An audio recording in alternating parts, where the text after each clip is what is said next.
Alright guys, so this is the first official video for the Nissan 240sx, otherwise known as the S14 build.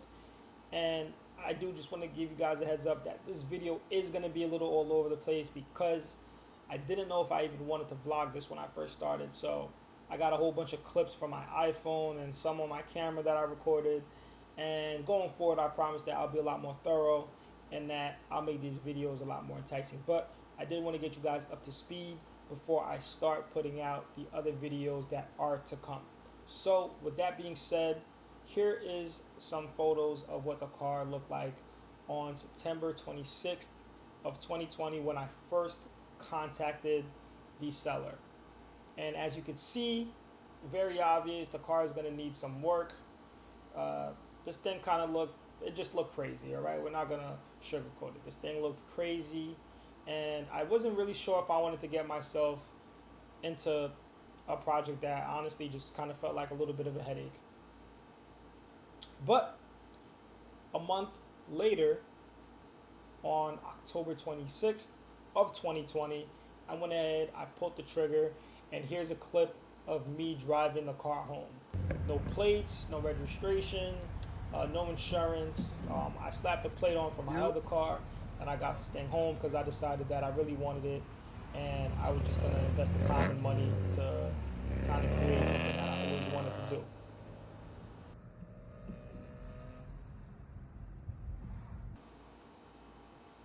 I spent $4,250 for the purchase of this car. Car was obviously running and driving for that price. And for those of you guys who know about these cars and you guys are seeing what they're going for now, you can kind of tell that this is a steal, especially since it had very limited rust, or no rust, quote unquote. So one of the first things that I did on this car was start to tear it apart.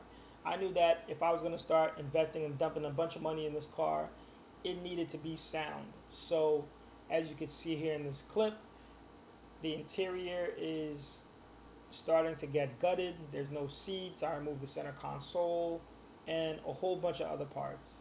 And the reason why is because I needed to see every aspect of this car if I was going to start throwing thousands and thousands of dollars at it. The next thing that I did was pull the motor from this car.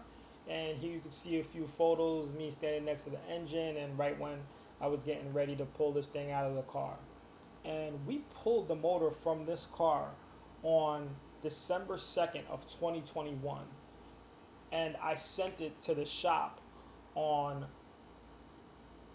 March 23rd of 2022. So this motor sat in my garage for nearly a year before we actually sent it off anywhere. Here you can see more progress where the interior is stripped even more. I removed all the sound deadening from the floors. And for you guys that don't know what that is, it pretty much just blocks that road noise that you hear when you're driving. And some of you guys may or may not know what that is, but it's like, it just sounds like there's 1,000 rocks hitting your car from the underside. I guess that's the best way I could describe it. Here's a clip of what the interior floor looked like after I hit it with a wire wheel. And then after that, I just hit it with some primer just to prevent any surface rust from occurring. In these clips, you can see that the car is completely gutted. There is nothing on this car. I dropped everything. The gas tank, the wheels, the suspension, the engine's out, transmission's out. There is nothing left on this car besides a few panels, as you see here, the trunk, the doors, and the windows. That was literally all that was remaining on this car.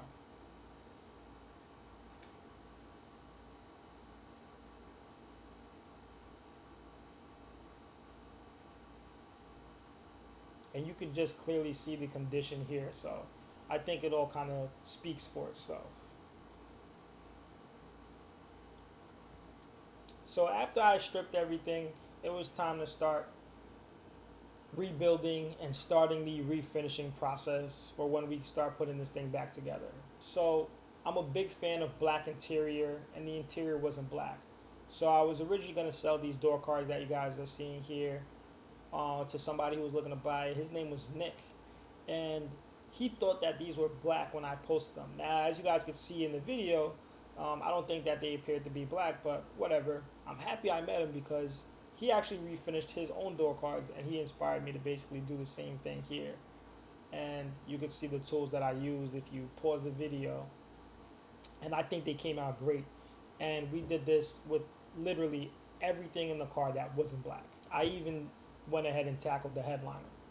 One of the most fun projects for me was this power brace, just because I didn't want to spend almost $500, which it probably would have been with taxes, and well, there was free shipping, but this came out really nice. I just bought a piece of steel from Home Depot and bought a welder on Amazon, and we made this happen. The power steering rack got rebuilt. I repainted and refinished all the surfaces that I could. I put some POR 15 in the wheel wells. The rear subframe was painted. I started putting the suspension and everything back on around this point. I even redid the wiring loom. And I use Tessa tape on this, which is what you find on like a lot of German cars, like BMWs, Audis, and that stuff.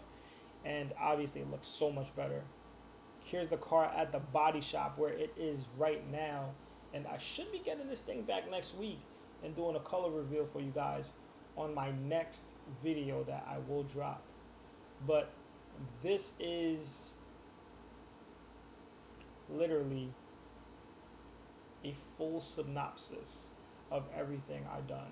And I know I left out a lot, and it's because I will make more videos outlining specific components of the cars, or just making videos in section of what I am doing for that day, or different parts that I'm working on, or different installations, just to show you guys more of the process. But at least this can give you guys a little bit of what I've already done with this build. All right, so make sure you guys stay tuned, like, comment, you subscribe, share, and let me know what you guys want to see.